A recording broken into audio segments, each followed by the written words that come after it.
I'm Midja, and recently my mentor has been talking to me about keeping things light in my practice and with my selling. And guess what? It feels really good. So I've been applying this to other aspects of my life. You see, for a long time there, I was holding on to things really tightly. I mean, like white knuckles. It was as though if I just held everything down tightly, preferably nail it to the floor, then everything is going to be okay. I'm in control and I'm confident. But what happens when those things or those people escape our grip? When things change, when people are no longer in our lives? Well, it's not pretty. So being light, it doesn't mean you don't care. It just means that you accept what's in your control and what's not in your control, and you're happy with what is. Because your grounding and your confidence has to come from who you are and really knowing yourself. And everything else, you can just keep light. So that new contract that you got at work, or that speaking gig you've been booked for, that new guy that you're dating, I mean, all of that is great. And you have fun with it, you love it. But it's not necessary, and it doesn't define who you are.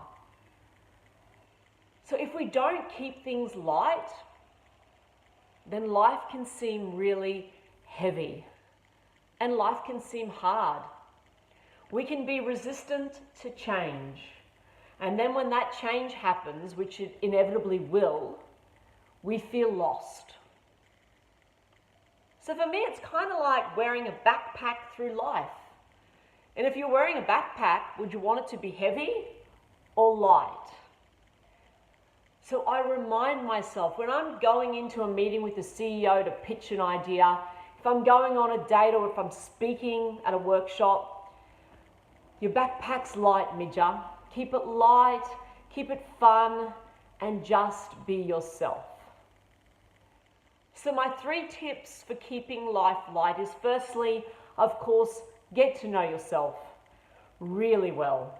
And then secondly, have a think about your relationships and your commitments now. And ask yourself, how does this feel? And if it feels heavy, then make a conscious choice to spend less energy and time on it. You know, take a few things out of your backpack and lighten the load.